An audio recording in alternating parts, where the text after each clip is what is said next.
5 horas e 14 minutos, CNN 360 de volta, Débora Bergamasco. E com entrevista importante, a gente recebe aqui na tela do 360 o governador do Pará, Helder Barbalho, do MDB. Governador, muito boa tarde. Daqui a pouquinho, Jussara Soares e Pedro Venceslau também se juntam a nós. Mas queria já começar essa entrevista com o assunto desta semana, da terça-feira, a eleição de Donald Trump nos Estados Unidos e quais as consequências que isso pode ter para as discussões ambientais no mundo, levando em conta, claro, que o senhor, assim como o prefeito eleito Igor Normando, do seu partido também, vão ser os anfitriões da COP30 no ano que vem, primeira COP a ser realizada na região amazônica. Qual é a avaliação que o senhor faz do quanto a eleição de Donald Trump e as políticas ambientais que ele vier a tocar nos Estados Unidos podem afetar as discussões na COP30 no ano que vem aqui no Brasil? Boa tarde, Yuri. Boa tarde, Débora, a todos que estão nos assistindo. É claro que todos estão a saber o que esperar a respeito da política ambiental do presidente eleito dos Estados Unidos. Porém, é fundamental também que tenhamos que destacar que as urgências ambientais, eventos climáticos e transtornos que trazem, seja a vida das pessoas que cada vez mais tem que conviver com este novo normal, com a resiliência humana, com a resiliência das cidades, com a resiliência ambiental diante da incidência de eventos climáticos e das urgências ambientais que se somam ao prejuízo às economias. E quando digo isto, os Estados Unidos não está à margem desta realidade. Nós acabamos de assistir um furacão Milton que passou pela Flórida, trazendo grandes transtornos àquela comunidade. Da mesma forma, neste momento, tivemos uma trava aqui na conexão com o governador Helder Barbalho. A gente vai reestabelecer a conexão enquanto ele já estava ali abordando, né, essas questões do quanto as mudanças climáticas impactam todos no planeta e que os Estados Unidos, recentemente com o furacão Milton, também tiveram toda aquela preocupação e com todos os esforços que foram feitos pelas autoridades, Débora. Foi um furacão muito forte, mas que acabou tendo menos danos ali e principalmente um número muito baixo de perdas de vidas. Conseguimos retomar a conexão aqui com o governador. Então, governador, já passo a palavra para o senhor, por favor. O senhor estava mencionando a situação do furacão Milton nos Estados Unidos.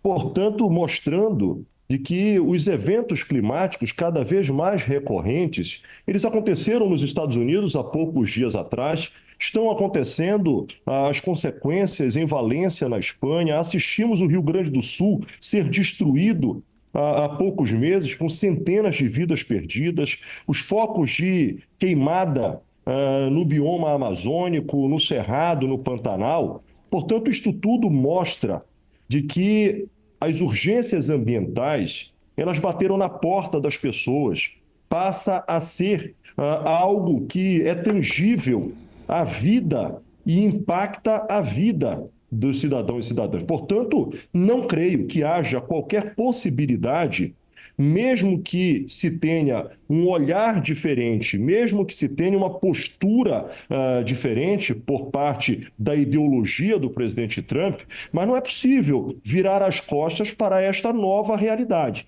E será na COP em Belém no próximo ano o grande palco em que, por um lado, o simbolismo de ser na Amazônia, o simbolismo de ser a COP da floresta, o simbolismo de estarmos na maior biodiversidade tropical do planeta, discutindo as urgências ambientais, com um calendário especial que é olhar o Acordo de Paris e, 10 anos após Paris, visitar as metas que foram estabelecidas para checar quem cumpriu, o que cumpriu e quais são as novas ambições diante das urgências climáticas. Portanto, tenho absoluta convicção que, seja a postura do governo americano, da sociedade americana, das empresas que buscam a neutralização das suas emissões, nós teremos em Belém a maior COP de todos os tempos e, acima de tudo, deixar um legado ambiental para a sociedade. Governador, obrigada por essa entrevista. Sempre um prazer recebê-lo aqui no 360. Ainda sobre esse assunto, né, falando especificamente sobre a COP, esse evento tão importante que Belém, que o Pará vai sediar no ano que vem, a minha pergunta é o seguinte, olha, dependendo da postura e dos compromissos e da presença e da representação que os Estados Unidos enviarem aqui ao Brasil e adotarem, né, essas posturas, o quanto isso pode contaminar o ambiente, digamos assim, descendo o sarrafo, né, se é que a gente pode usar essa expressão, governador? Nós esperamos que o bom senso e a responsabilidade de todos os líderes globais, sejam líderes públicos, sejam líderes privados, sejam as organizações não governamentais, sejam os líderes de comunidades tradicionais, todos possam estar construindo soluções que garantam com que a humanidade possa sobreviver diante das urgências ambientais. Não existe evento climático de direita, evento climático de esquerda. Quando um furacão passa na Flórida, ele não pergunta se a casa destruída é de um eleitor republicano ou de um eleitor democrata. Da mesma forma, no Brasil, um lar destruído no Rio Grande do Sul, ele não perguntou se a família que perdeu um ente querido, se era progressista, se era liberal. Portanto, nós temos que trazer para o eixo da racionalidade, da discussão pragmática de que o novo normal que nós estamos vivendo, as reações ambientais que estão acontecendo, exige da sociedade e de seus governantes responsabilidade para construir o equilíbrio. E o que é o equilíbrio? É compatibilizar os desafios econômicos com os desafios ambientais e, principalmente, colocar o desafio social como um ponto estratégico, porque cuida da vida das pessoas. O que nós estamos defendendo aqui no Pará é que soluções baseadas na natureza possam estar alçadas à grande estratégia. Por exemplo, mercado de carbono.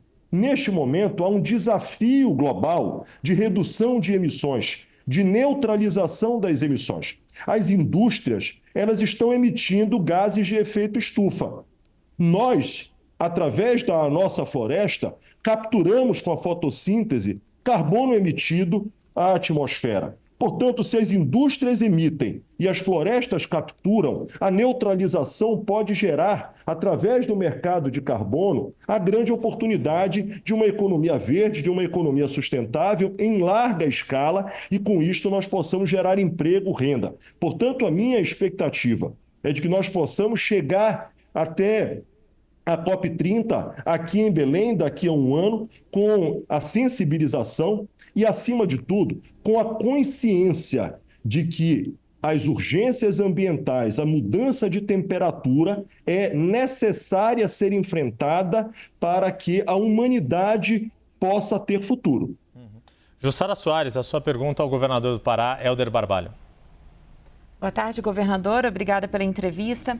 Governador, o senhor estava falando ali de racionalidade e também dizendo que acredita que Trump não vai dar as costas ali ao clima, né, ao debate. Mas na campanha dele, Trump voltou a prometer a tirar os Estados Unidos do Acordo de Paris e também de instituições que debatem justamente as mudanças climáticas. A postura do presidente eleito, Donald Trump, é de negacionismo. A minha pergunta ao senhor: como contornar um boicote de Trump em relação a essa pauta climática? Nós estamos falando da maior nação, da nação mais importante do planeta. Nação esta que produz impactos ambientais até 2030, de acordo com estudos, na ordem de 900 bilhões de dólares. Nós estamos falando de uma conexão global econômica.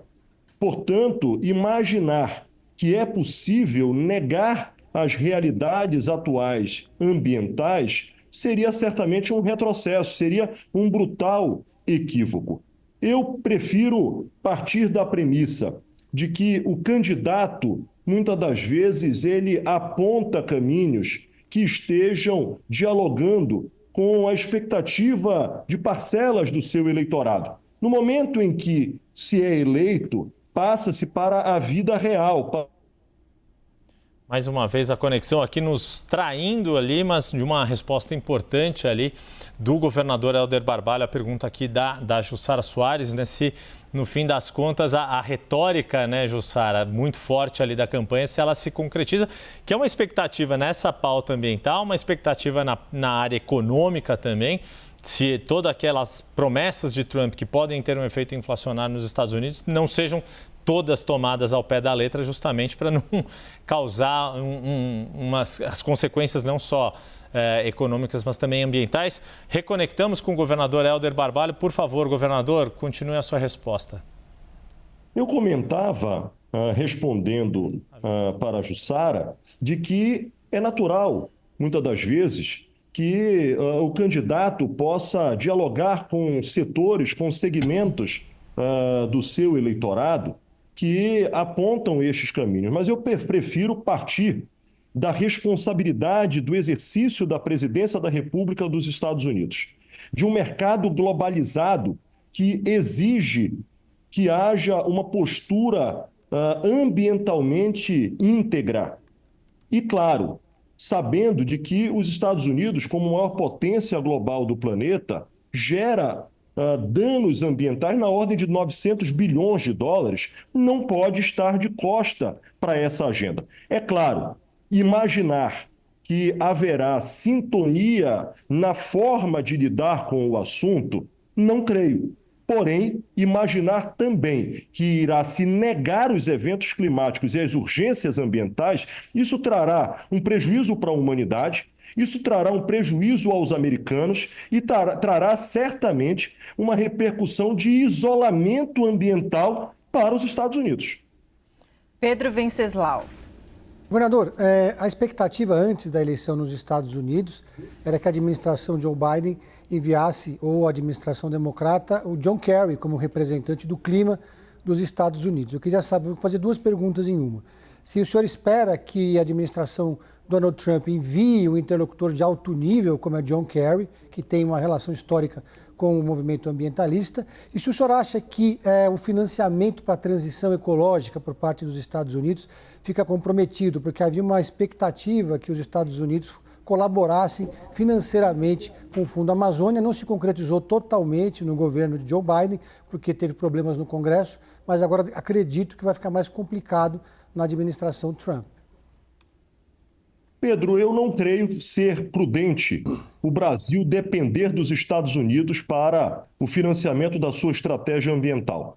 Aqui no estado do Pará, por exemplo, nós temos relacionamento com o governo americano. Nós acabamos de fazer, na Climate Week de Nova York, há um mês atrás, a maior comercialização de crédito de carbono jurisdicional do planeta, se tratando de um estado subnacional. Nós estamos falando de 12 milhões de toneladas, fruto da redução das emissões do estado que geraram este crédito. O valor comercializado pelo estado foi o maior valor aplicado em todo o mundo, $15 a tonelada, o que gerou 1 bilhão de reais de receita que estarão sendo pagas no ano que vem e que serão distribuídos com povos indígenas, quilombolas, agricultura familiar e aquilo que couber ao Estado para financiar a continuidade da redução das emissões. E os Estados Unidos foi um dos governos que adquiriu o crédito do Estado do Pará, junto com o Reino Unido, junto com a Noruega e vários... A internet aqui não está dando uma travadinha com a gente, mas a gente vai seguindo aqui, tentando restabelecer a conexão com o governador Helder Barbalho. Terminar essa resposta do Pedro Venceslau, a gente ainda tenta fazer mais um girinho aqui de perguntas mais rápidas aqui para a gente poder aproveitar, inclusive para ouvir o governador também, não só sobre as questões ambientais, mas também falar um pouquinho de política nacional do famoso... Voltou. Pronto. Governador, a gente estamos toreando aqui a nossa conexão, mas fazemos questão de ouvi-lo. Seguimos aqui em frente e agradeço demais a sua compreensão.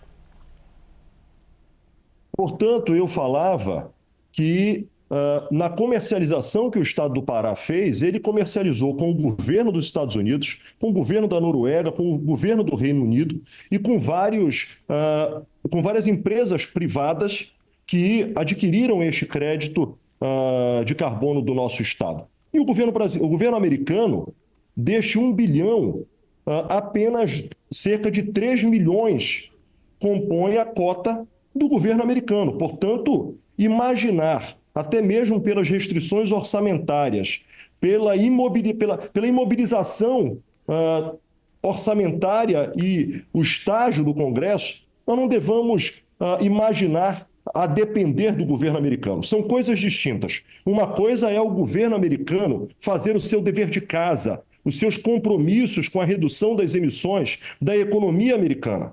Outra coisa é imaginar que haverá financiamento americano para as ações de outras nações e particularmente o Brasil. O que o Brasil deve fazer é trabalhar soluções que possam trazer ao país o protagonismo da sua riqueza, seja o conhecimento através da transição energética, seja a natureza, a floresta amazônica, que proporcione, como eu falava há pouco, a revolução ambiental.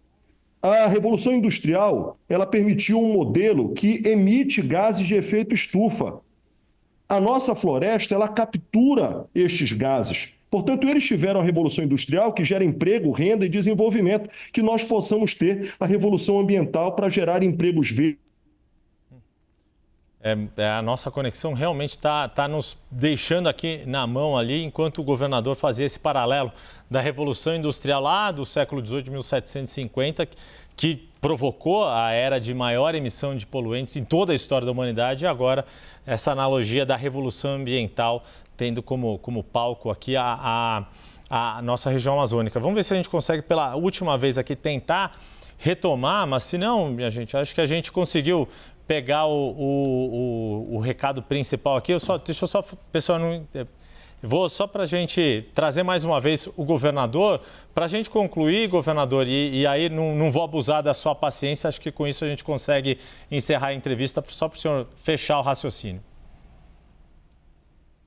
Apontar, portanto, a oportunidade que nós temos de construir a revolução ambiental na nossa região.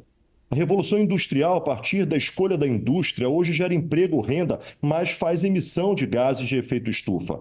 A captura do carbono, bioeconomia, pagamento por serviços ambientais, concessões florestais, concessões de restauro, podem gerar a revolução ambiental para que nós possamos cuidar da natureza, gerando emprego e renda para transformar a vida das pessoas que vivem no Brasil. Está aqui, então, o governador do Pará, Hélder Barbalho, do MDB, fazendo a gentileza de nos atender aqui durante o 360. A internet quis nos passar uma rasteira, mas o recado foi mais do que bem dado. Governador, muito obrigado.